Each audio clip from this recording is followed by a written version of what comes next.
ನಮಸ್ಕಾರ. ಹುತ್ತ ಕರ್ನಾಟಕ ಮಧ್ಯಾಹ್ನ ನ್ಯೂಸ್ ನೋಡೋಕೆ ಸ್ವಾಗತ. ನಾನು ಪ್ರಿಯಾಂಕಾ ಶ್ರೀಗುರು. ಬನ್ನಿ ಕ್ವಿಕ್ಕಾಗಿ ನೋಡೋಣ ಇಂದಿನ ಪ್ರಮುಖ ಸುದ್ದಿಗಳನ್ನು. ಪಟ್ಟಣ ಸೇರಿ ಗ್ರಾಮೀಣ ಭಾಗದ ಎಲ್ಲ ಅಂಗಡಿ ಮುಗ್ಗಟ್ಟು, ಸರ್ಕಾರಿ ಕಚೇರಿ, ಶಾಲಾ ಕಾಲೇಜು ನಾಮಫಲಕ ಕಡ್ಡಾಯವಾಗಿ ಕನ್ನಡಗೊಳಿಸಲೇಬೇಕು ಎಂದು ನಮ್ಮ ಕರ್ನಾಟಕ ಸೇನೆಯ ಜಿಲ್ಲಾ ಘಟಕ ಒತ್ತಾಯಿಸಿದೆ. ಈ ಕುರಿತು ಪಟ್ಟಣದ ತಹಶೀಲ್ ಕಚೇರಿಯಲ್ಲಿ ನಮ್ಮ ಕರ್ನಾಟಕ ಸೇನೆಯ ಜಿಲ್ಲಾಧ್ಯಕ್ಷ ಗಣೇಶ್ ಪಾಟೀಲ್ ನೇತೃತ್ವದಲ್ಲಿ ಪದಾಧಿಕಾರಿಗಳು ಮನವಿ ಪತ್ರ ಸಲ್ಲಿಸಿದ್ದಾರೆ. ತಾಲೂಕಿನ ಎಲ್ಲ ಕಡೆಗಳಲ್ಲಿ ಕನ್ನಡ ನಾಮಫಲಕ ಕಡ್ಡಾಯಗೊಳಿಸುವಂತೆ ನಮ್ಮ ಕರ್ನಾಟಕ ಸೇನೆ ನಿರಂತರವಾಗಿ ಹೋರಾಟ ಮಾಡಿಕೊಂಡು ಬರಲಾಗುತ್ತಿದೆ. ಆದರೂ ಕೂಡ ತಾಲೂಕು ಆಡಳಿತದ ಅಧಿಕಾರಿಗಳ ನಿರ್ಲಕ್ಷ್ಯದಿಂದ ಎಲ್ಲೆಡೆ ಅನ್ಯ ಭಾಷೆಗಳ ನಾಮಫಲಕ ರಾರಾಜಿಸುತ್ತಿವೆ. ಸರ್ಕಾರ ಈಗಾಗಲೇ ಕನ್ನಡ ನಾಮಫಲಕ ಕಡ್ಡಾಯಗೊಳಿಸಿದೆ. ಆದರೂ ಕೂಡ ಪಟ್ಟಣದ ಬಹುತೇಕ ಅಂಗಡಿ ಮುಂಗಟ್ಟುಗಳ ನಾಮಫಲಕಗಳ ಮೇಲೆ ಅನ್ಯ ಭಾಷೆ ಇರುವುದು ಕಂಡುಬರುತ್ತಿದ್ದರೂ ಸಂಬಂಧಿತ ಅಧಿಕಾರಿಗಳ ವಿರುದ್ಧ ಕ್ರಮ ಆಗ್ತಿಲ್ಲ. ತಾಲೂಕು ಆಡಳಿತ ಈ ವಿಷಯವನ್ನು ಗಂಭೀರವಾಗಿ ಪರಿಗಣಿಸಿ ಕೂಡಲೇ ಸುತ್ತೋಲೆ ಹೊರಡಿಸಿ ಎಲ್ಲ ಕಡೆಗಳಲ್ಲಿ ಕನ್ನಡ ನಾಮಫಲಕ ಅಳವಡಿಸುವ ಕೆಲಸ ಆಗಬೇಕು. ವಿಳಂಬವಾದರೆ ಉಗ್ರ ಹೋರಾಟ ಮಾಡಬೇಕಾಗುತ್ತೆ ಎಂದು ಈ ಮನವಿ ಪತ್ರದಲ್ಲಿ ಎಚ್ಚರಿಕೆಯನ್ನು ನೀಡಿದ್ದಾರೆ. ಈ ಸಂದರ್ಭದಲ್ಲಿ ಪ್ರಮುಖರಾದಂತಹ ಲೋಕೇಶ್ ಪಾಟೀಲ್, ಭದ್ರಯ್ಯ ಸ್ವಾಮಿ, ಬಸವರಾಜ್ ಕಾರ್ಬಾರಿ, ಸಂಗಮೇಶ್ ಮಾರ್ಗೆ, ವೀರಭದ್ರ ಸ್ವಾಮಿ ಸೇರಿದಂತೆ ಹಲವರು ಉಪಸ್ಥಿತರಿದ್ದರು. ಕನ್ನಡವೇ ಜಾತಿ, ಕನ್ನಡವೇ ದೇವರು, ಕನ್ನಡವೇ ನನ್ನ ಉಸಿರು ಎನ್ನುತ್ತಾ ನಮ್ಮ ಕರ್ನಾಟಕ ಸೇನೆ ವತಿಯಿಂದ ಬೀದರ್ ಜಿಲ್ಲಾದ್ಯಂತ ಸುಮಾರು ವರ್ಷಗಳಿಂದ ನಿರಂತರವಾಗಿ ಕನ್ನಡ ನಾಮಫಲಕದ ವಿಷಯವಾಗಿ ಹೋರಾಟ ಮಾಡುತ್ತಲೇ ಬಂದಿದ್ದೀವಿ. ಅದು ವಿಶೇಷವಾಗಿ ಭಾಲ್ಕಿ ತಾಲೂಕಿನಲ್ಲಿ ಸುಮಾರು 2 ವರ್ಷದಿಂದ ಈ ಒಂದು ನಾಮಫಲಕದ ವಿಷಯವಾಗಿ ಹಲವಾರು ಹೋರಾಟ ಮನವಿ ಕೊಡುತ್ತಲೇ ಬಂದಿದ್ವಿ. ನಮ್ಮ ಮನವಿಗೆ ಸ್ವಲ್ಪ ಸ್ಪಂದಿಸಿದ ಪುರಸಭೆದವರು ಕೇವಲ ಬಸ್ ಸ್ಟ್ಯಾಂಡ್ನಿಂದ ಈ ಹಳೆಯ ಜಾಧವ್ ಆಸ್ಪತ್ರೆವರೆಗೆ ಮಾಡಿದ್ದಾರೆ. ಮುಂದಿನ ದಿನ ನಾಮಫಲಕ ಅಂಗಡಿಗಳ ಮತ್ತು ಆಸ್ಪತ್ರೆ, ಶಾಲಾ ಕಾಲೇಜು ಅದರ ಮೇಲೆ ಮತ್ತು ಜಾಹೀರಾತುಗಳ ಇರುವಂತಹ ಕನ್ನಡವಿಲ್ಲದ ನಾಮಫಲಕ ಬಗ್ಗೆ ಇನ್ನೂ ಅಧಿಕಾರಿಗಳು ಎಚ್ಚೆತ್ತುಕೊಂಡಿಲ್ಲ. ಯಾಕೆ ಇವರು ಕನ್ನಡ ಬಗ್ಗೆ ಇಷ್ಟೊಂದು ನಿಷ್ಕಾಳಜಿತನ ಅಂತ ಗೊತ್ತಾಗ್ತಾ ಇಲ್ಲ. ಸರ್ಕಾರ ಆದೇಶ ಬಿದ್ದರೂ 60% ಕನ್ನಡ ಮತ್ತು 40% ಆಂಗ್ಲ ಇರಬೇಕೆಂದು ಸರ್ಕಾರ ಕಟ್ಟುನಿಟ್ಟಿನ ಆದೇಶ ಬಿದ್ದರೂ ಈ ಅಧಿಕಾರಿಗಳ ನಿರ್ಲಕ್ಷ್ಯತನ ಎದ್ದು ಕಾಣ್ತಾ ಇದೆ. ಮುಂಬರುವ ದಿನಗಳಲ್ಲಿ ಇದರ ಬಗ್ಗೆ ಸೂಕ್ತವಾದ ಕ್ರಮ ಕೈಗೊಳ್ಳದೇ ಇದ್ದಲ್ಲಿ ನಮ್ಮ ಕರ್ನಾಟಕ ಸೇನೆ ಬೀದರ್ ಜಿಲ್ಲೆ ಹಾಗೂ ಭಾಲ್ಕಿ ಸೇರಿದಂತೆ ಬೀದರ್ ನಗರದಲ್ಲಿ ದಿನಾಂಕ ಅಕ್ಟೋಬರ್ 31ರಂದು ಸರ್ದಾರ್ ವಲ್ಲಭಾಯ್ ಪಟೇಲರ 151ನೇ ಜಯಂತಿ ನಿಮಿತ್ತ 12ನೇ ರಾಷ್ಟ್ರೀಯ ಏಕತಾ ದಿವಸದ ಸಾಮೂಹಿಕ ಶಪಥ ಗ್ರಹಣ ತೆಗೆದುಕೊಳ್ಳಲಾಗುವುದು ಎಂದು ಸರ್ದಾರ್ ವಲ್ಲಭಾಯ್ ಪಟೇಲ್ ಪ್ರತಿಷ್ಠಾನದ ಅಧ್ಯಕ್ಷರಾದ ಶಿವಶರಣಪ್ಪ ವಾಲಿ ಅವರು ತಿಳಿಸಿದ್ದಾರೆ. ಕಾರ್ಯಕ್ರಮದ ವಿಚಾರವಾಗಿ ಮಾಧ್ಯಮದೊಂದಿಗೆ ಮಾತನಾಡಿದ ಅವರು, ಸರ್ದಾರ್ ವಲ್ಲಭಾಯ್ ಪಟೇಲರ ಪ್ರತಿಷ್ಠಾನ, ಜಿಲ್ಲಾಡಳಿತ, ಸಾರ್ವಜನಿಕ ಶಿಕ್ಷಣ ಇಲಾಖೆ, ಕನ್ನಡ ಮತ್ತು ಸಂಸ್ಕೃತಿ ಇಲಾಖೆ, ಸರ್ವೋದಯ ನ್ಯಾಸ, ಭಾರತ ಸೇವಾದಳ, ಬೀದರ್ ಮಹಾನಗರ ಪಾಲಿಕೆ ಮತ್ತು ಭಾರತ ಸಂರಕ್ಷಣಾ ಸಮಿತಿ ಬೀದರ್ ಇವರ ಸಂಯುಕ್ತಾಶ್ರಯದಲ್ಲಿ ಆಚರಿಸಲಾಗುವುದು. ಸರ್ದಾರ್ ವಲ್ಲಭಾಯ್ ಪಟೇಲರ ಜಯಂತಿ ಉತ್ಸವವನ್ನು 26 ವರ್ಷಗಳಿಂದ ಸರ್ದಾರ್ ವಲ್ಲಭಾಯ್ ಪಟೇಲ್ ಪ್ರತಿಷ್ಠಾನ ಆಚರಿಸುತ್ತಾ ಬಂದಿದೆ.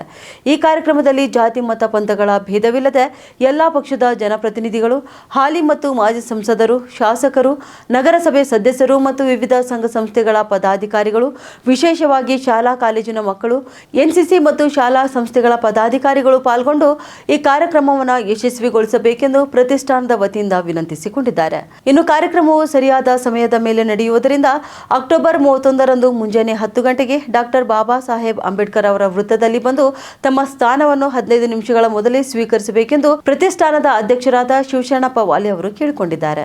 ಒಂದೇ ಮಾತರಂ. ಬೀದರ್ ಜಿಲ್ಲೆಯ, ವಿಶೇಷವಾಗಿ ಕರ್ನಾಟಕದ ರಾಷ್ಟ್ರೀಯ ಭಾವನೆ ಉಳ್ಳ ಬಾಂಧವರಿಗೆ, ಮಿತ್ರರಿಗೆ, ಭಗಿನಿಯರಿಗೆ, ಯುವಕರಿಗೆ ಒಂದೇ ಮಾತರಂ.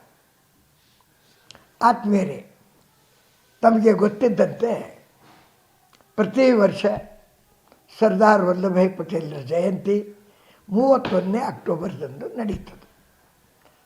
ಅದೇ ರೀತಿ ಅವರ ಜಯಂತಿ ನಿಮಿತ್ತ ರಾಷ್ಟ್ರೀಯ ಏಕತಾ ದಿವಸ ಕೇಂದ್ರ ಸರ್ಕಾರದ ಆದೇಶದಂತೆ 2014ರಿಂದ ಪ್ರಾರಂಭವಾಯಿತು. ಈಗ ಸರ್ದಾರ್ ಪಟೇಲರ ಜಯಂತಿ 151ನೇ ವರ್ಷ. ಆದರೆ ರಾಷ್ಟ್ರೀಯ ಏಕತಾ ದಿವಸದ ಶಪಥ ಗ್ರಹಣ 12ನೇದು. ಇದು ಬಾಬಾ ಸಾಹೇಬ್ ಅಂಬೇಡ್ಕರ್ ವೃತ್ತದಲ್ಲಿ ನಾವು ಪ್ರತಿ ವರ್ಷ ಆಚರಿಸ್ತಾ ಬಂದಿದ್ದೇವೆ.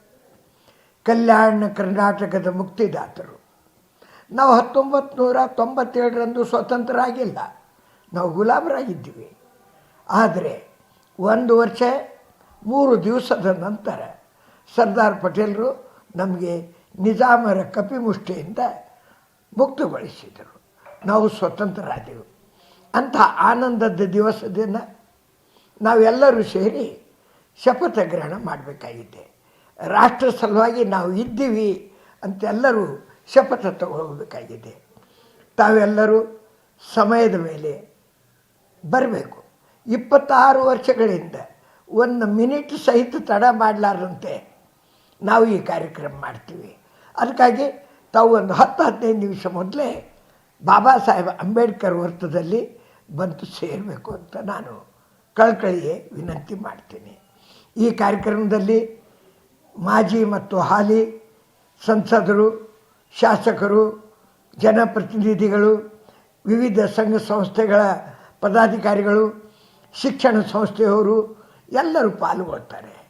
ನಗರಸಭೆಯವರು ಸಹಕಾರ ಮಾಡ್ತಾರೆ, ಶಿಕ್ಷಣ ಇಲಾಖೆಯವರು ಮಾಡ್ತಾರೆ ಎಲ್ಲರೂ. ಆಮೇಲೆ ನಮಗೆ ವಿಶೇಷವಾದಂಥ ಸರ್ವೋದಯ ನ್ಯಾಸ ಅವರೆಲ್ಲರೂ ಬರ್ತಾರೆ. ತಾವು ಇದರಲ್ಲಿ ಪಾಲ್ಗೊಳ್ಳಬೇಕು. ಸರ್ದಾರ್ ಪಟೇಲರಂಥ ಜಯಂತಿ ನಾನು ಹೇಳ್ತೀನಿ ಬೇರೆ ಒಂದು ಯಾವುದೂ ನಮಗೆ ಇಲ್ಲ. ಯಾಕಂದರೆ ನಮಗೆ ಸ್ವಾತಂತ್ರ್ಯ ತಂದು ಕೊಟ್ಟಂಥ ಮಹಾಪುರುಷರು. ಇದರಲ್ಲಿ ಯುವಕರು, ಮಹಿಳೆಯರು, ಕಾರ್ಮಿಕರು, NCCಯವರು, ಶಾಲಾ ಕಾಲೇಜದ ಪ್ರಾಧ್ಯಾಪಕರು ಎಲ್ಲರೂ ಸಹಕಾರ ಮಾಡ್ತಾರೆ. ದಯಮಾಡಿ ತಾವು ಬರಬೇಕು ಮತ್ತು ಈ ಕಾರ್ಯಕ್ರಮವನ್ನು ಯಶಸ್ವಿಗೊಳಿಸಬೇಕೆಂದು ವಿನಂತಿ. ಧನ್ಯವಾದ. ಜೈ ಹಿಂದ್. ಜಮೀನು ಪಕ್ಕದ ಕೆರೆಯಲ್ಲಿ ಈಜಲು ಹೋಗಿ 2 ವಿದ್ಯಾರ್ಥಿಗಳು ಸಾವನ್ನಪ್ಪಿದ ಘಟನೆ ಕುಷ್ಟಗಿ ತಾಲೂಕಿನ ಹೊಮ್ಮಿನಾಳ ಗ್ರಾಮದಲ್ಲಿ ನಡೆದಿದೆ. 12 ವರ್ಷದ ಹನುಮೇಶ್ ತಂದೆ ಶರಣಪ್ಪ 6ನೇ ತರಗತಿ ವಿದ್ಯಾರ್ಥಿಯಾಗಿದ್ದು, 14 ವರ್ಷದ ಯಮನೂರಪ್ಪ ತಂದೆ ಗುಡ್ಡಪ್ಪ 8ನೇ ತರಗತಿಯ ವಿದ್ಯಾರ್ಥಿಗಳಾಗಿದ್ದಾರೆ. ಈಜಲು ಹೋದಾಗ ಕಾಲು ಸಿಲುಕಿ ಈ ಘಟನೆ ಸಂಭವಿಸಿದೆ ಎನ್ನಲಾಗ್ತಿದೆ. ಒಬ್ಬರನ್ನೊಬ್ಬರು ರಕ್ಷಿಸಲು ಹೋಗಿ 2 ಸಾವನ್ನಪ್ಪಿದ್ದಾರೆ. ತವರಗೆರೆ ಪೊಲೀಸ್ ಠಾಣೆ ವ್ಯಾಪ್ತಿಯಲ್ಲಿ ಈ ಪ್ರಕರಣ ದಾಖಲಾಗಿದೆ.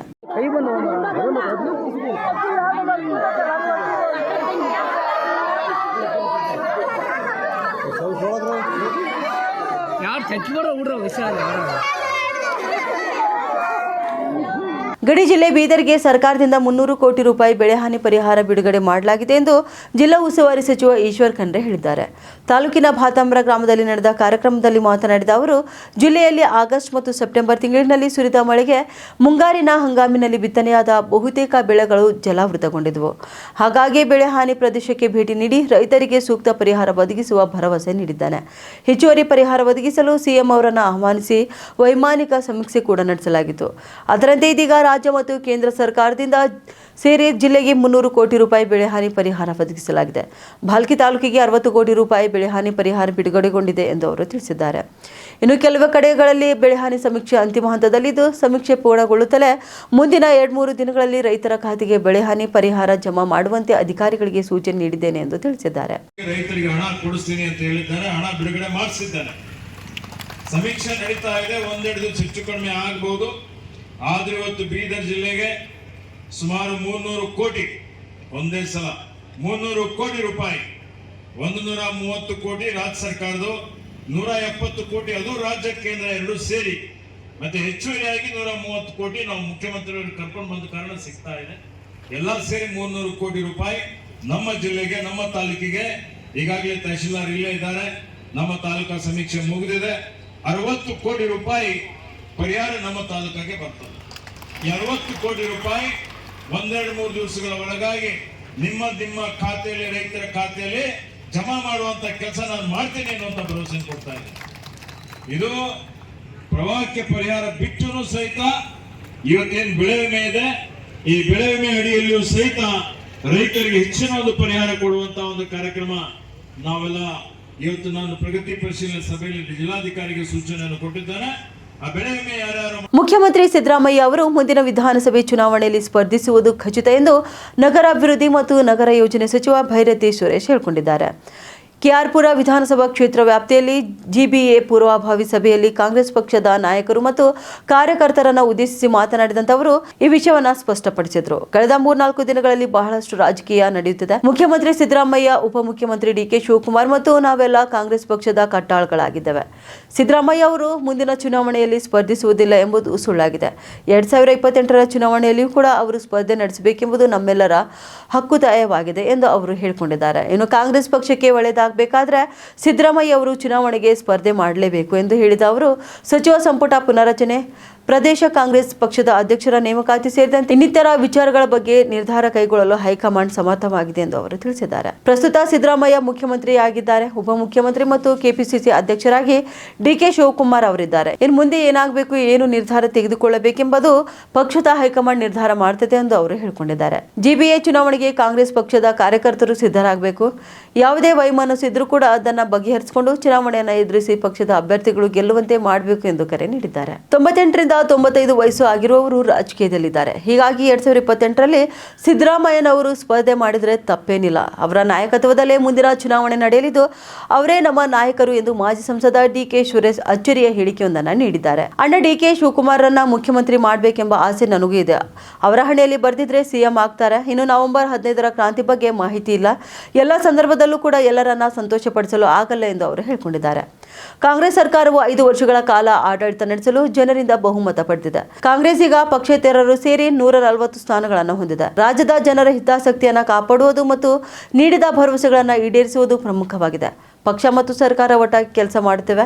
ಆಡಳಿತದಲ್ಲಿ ಯಾವುದೇ ಗೊಂದಲಗಳಿಲ್ಲ ಎಂದು ಅವರು ತಿಳಿಸಿದ್ದಾರೆ. ಇದೇ ರೀತಿ ಆಂತರಿಕ ಕಲಹ ಮುಂದುವರಿದರೆ ಈ ಸರ್ಕಾರ ಇರುವುದಿಲ್ಲ. 5 ವರ್ಷ ಸಿಎಂ ಆಗಿ ಸಿದ್ದರಾಮಯ್ಯ ಕೂಡ ಇರಲ್ಲ, ಇನ್ನು ಸರ್ಕಾರನೂ ಇರಲ್ಲ ಎಂದು ಮಾಜಿ ಸಿಎಂ ಬೆಳಗಾವಿ ಹಾಲಿ ಸಂಸದ ಜಗದೀಶ್ ಶೆಟ್ಟರ್ ಹೇಳಿಕೆಯೊಂದನ್ನು ನೀಡಿದ್ದಾರೆ. ನಗರದಲ್ಲಿ ಮಂಗಳವಾರ ಮಾಧ್ಯಮದವರೊಂದಿಗೆ ಮಾತನಾಡಿದ ಅವರು, ಸಿಎಂ ಸಿದ್ದರಾಮಯ್ಯ ಮತ್ತು ಡಿಸಿಎಂ ಡಿಕೆ ಶಿವಕುಮಾರ್ ನಡುವೆ ಆಂತರಿಕ ಫೈಟ್ ಜೋರಾಗಿದೆ. 2.5 ವರ್ಷ ಅಧಿಕಾರ ಹಂಚಿಕೆಗೆ ಸಿದ್ದರಾಮಯ್ಯ ಒಪ್ಪಿಗೆ ಕೊಟ್ಟೇ ಬಂದಿದ್ದಾರೆ. ಆದ್ರೀಗ ತಾನು 5 ವರ್ಷ ಸಿಎಂ ಆಗ್ತೀನಿ, ಬದಲಾವಣೆ ಆದ್ರೆ ತಾನು ಹೇಳಿದವರು ಆಗಬೇಕು, ಡಿಕೆಶಿ ಸಿಎಂ ಆಗಬಾರ್ದೆಂದು ಇದೆಲ್ಲ ತಂತ್ರ ಮಾಡ್ತಿದ್ದಾರೆ. ಇನ್ನು ಸಿದ್ದರಾಮಯ್ಯರವರ ತಂತ್ರ ಪ್ರತಿತಂತ್ರದ ನಡುವೆ ಆಡಳಿತ ಹಾಳಾಗಿದೆ. ಇವರ ಹೈಡ್ರಾಮಾಕ್ಕೆ ಆಡಳಿತ ಕುಸಿಯುತ್ತಿದೆ. ಇದೇ ರೀತಿ ಮುಂದುವರಿದರೆ ಸರ್ಕಾರ ಬೀಳುತ್ತೆ ಎಂದು ಅವರು ತಿಳಿಸಿದ್ದಾರೆ. ಆರ್ಎಸ್ಎಸ್ ಪಥಸಂಚಲನ ವಿವಾದ ವಿಚಾರಕ್ಕೆ ಸಂಬಂಧಪಟ್ಟಂತೆ ಪ್ರತಿಕ್ರಿಯಿಸಿದ ಶೆಟ್ಟರ್, ಹಲವಾರು ವರ್ಷಗಳಿಂದ ಆರ್ಎಸ್ಎಸ್ ಪಥಸಂಚಲನ ನಡೆದುಕೊಂಡು ಬಂದಿದೆ. ಕಾನೂನು ಸುವ್ಯವಸ್ಥೆ ಸರಿಯಿಲ್ಲ ಎಂದು ಎಲ್ಲವನ್ನ ರದ್ದು ಮಾಡಲಿಕ್ಕಾಗಲ್ಲ. ಸಂವಿಧಾನದಡಿ ಕೊಟ್ಟ ಸ್ವಾತಂತ್ರ್ಯದಡಿಯೇ ಪಥಸಂಚಲನ ನಡೆಯುತ್ತಿದೆ. ಇಂದು ಸರ್ಕಾರಕ್ಕೆ ಹೈಕೋರ್ಟ್ ಛೀಮಾರಿ ಹಾಕಿದೆ. ಸರ್ಕಾರಕ್ಕೆ ಕಾನೂನು ಹೋರಾಟದಲ್ಲಿ ದೊಡ್ಡ ಸೋಲು ಉಂಟಾಗಿದೆ. ಇದೆಲ್ಲವೂ ಕೂಡ ಸರ್ಕಾರಕ್ಕೆ ಏತಕ್ಕೆ ಬೇಕಿತ್ತು. ಸಂಘದ ಚಟುವಟಿಕೆಯಲ್ಲಿ ಭಾಗಿಯಾದರೆಂದು ನೌಕರನ್ನ ಸಸ್ಪೆಂಡ್ ಮಾಡಿರುವುದು ಕಾನೂನು ಬಾಹಿರ ಎಂದು ಕಿಡಿಕಾರಿದ್ದಾರೆ. ದೀಪಾವಳಿ ಬಳಿಕ ತೀವ್ರ ಕುಸಿತ ಕಂಡಿದ್ದ ರಾಷ್ಟ್ರ ರಾಜಧಾನಿಯ ವಾಯುಮಾಲಿನ್ಯವನ್ನು ಸುಧಾರಿಸುವ ನಿಟ್ಟಿನಲ್ಲಿ ನಡೆಸಿದಂಥ ಮೋಡ ಬಿತ್ತನೆ ನಿರೀಕ್ಷಿತ ಫಲಿತಾಂಶ ನೀಡುವಲ್ಲಿ ವಿಫಲವಾಗಿದೆ. ಕಾನ್ಪುರ ಐಐಟಿ ಸಹಯೋಗದಲ್ಲಿ ಹಲವಾರು ಪರೀಕ್ಷೆಗಳನ್ನು ನಡೆಸಿದರೂ ದೆಹಲಿಯ ಹಲವು ಭಾಗದಲ್ಲಿ ಮಳೆಯಾಗಿಲ್ಲ. ಇದು ನಗರದ ಮಾಲಿನ್ಯವನ್ನು ತಗ್ಗಿಸುವ ಭರವಸೆಯನ್ನು ಹುಸಿ ಮಾಡಿದೆ. ಕೇಂದ್ರ ಮಾಲಿನ್ಯ ನಿಯಂತ್ರಣ ಮಂಡಳಿಯ ಪ್ರಕಾರ ಇಂದು ಬೆಳಗ್ಗೆ 5 ಗಂಟೆಗೆ ಐಟಿಒ ಸುತ್ತಮುತ್ತಲಿನ ವಾಯು ಗುಣಮಟ್ಟ ಸೂಚ್ಯಂಕ IQ 307ರಲ್ಲಿ ದಾಖಲಾಗಿದ್ದು ಇದು ತುಂಬಾ ಕಳಪೆಯಾಗಿದೆ. ಇನ್ನು ಮಂಗಳವಾರ ನಡೆಸಿದಂಥ ಮೋಡ ಬಿತ್ತನೆಯಿಂದಾಗಿ ಬುಧವಾರ ಎಲ್ಲಿಯೂ ಕೂಡ ಮಳೆಯಾಗಿಲ್ಲ. ದೆಹಲಿ ವಾಯು ಮಾಲಿನ್ಯ ಆಂತರಿಕ ಮಟ್ಟದಲ್ಲಿ ಹೆಚ್ಚಾಗಿರುವ ಹಿನ್ನೆಲೆಯಲ್ಲಿ ಮೋಡ ಬಿತ್ತನೆ ಮುಂದಾಗಿತ್ತು. ಕೃತಕ ಮಳೆಯನ್ನು ಸುರಿಸಲು ತೇವಾಂಶ ತುಂಬಿದ ಮೋಡಗಳಿಗೆ ಬೆಳ್ಳಿ ಅಯೋಡೈಡ್ ಹರಳುಗಳನ್ನು ಅಥವಾ ಉಪ ಆಧಾರಿತ ಸಂಯುಕ್ತಗಳಂತಹ ನಿರ್ದಿಷ್ಟ ಕಣಗಳನ್ನು ಸಿಂಪಡಿಸಲಾಗುತ್ತದೆ. ಇವು ನೀರಿನ ಆವಿ ಘನೀಕರಣಗೊಂಡು ಮಳೆಯ ರೂಪದಲ್ಲಿ ಬೀಳುತ್ತವೆ. ದೀಪಾವಳಿಯ ಬಳಿಕ ದೆಹಲಿಯಲ್ಲಿ ಅಕ್ಟೋಬರ್ 28ರಂದು ಮೋಡ ಬಿತ್ತನೆ ನಡೆಸಲಾಗಿದೆ. ಇಂದು ಕೂಡ ಐಐಟಿ ಕಾನ್ಪುರದ ತಜ್ಞರು ದೆಹಲಿ NCRನ ವಿವಿಧ ಪ್ರದೇಶಗಳಾದ ಬುರಾರಿ, ಕರೋಲ್ಬಾಗ್ ಮತ್ತು ಖೇಕ್ರಾದಲ್ಲಿ ಮಿಲಿಟರಿ ವಿಮಾನಗಳನ್ನು ಬಳಸಿಕೊಂಡು ಬಹು ಮೋಡ ಬಿತ್ತನೆ ಪ್ರಯೋಗ ನಡೆಸುವ ಸಾಧ್ಯತೆ ಇದೆ ಎಂದು ಸಚಿವ ಮಂಜೀಂದರ್ ಸಿಂಗ್ ಸಿರ್ಸಾ ಅವರು ತಿಳಿಸಿದ್ದಾರೆ. ಇದಾಗಿತ್ತು ಹಿಂದಿನ ಮಧ್ಯಾಹ್ನ ರೌಂಡ್ ಅಪ್. ಮತ್ತೆ ಭೇಟಿಯಾಗೋಣ ಸಂಜೆಯ ರೌಂಡ್ ಅಪ್ನಲ್ಲಿ. ನಮಸ್ಕಾರ.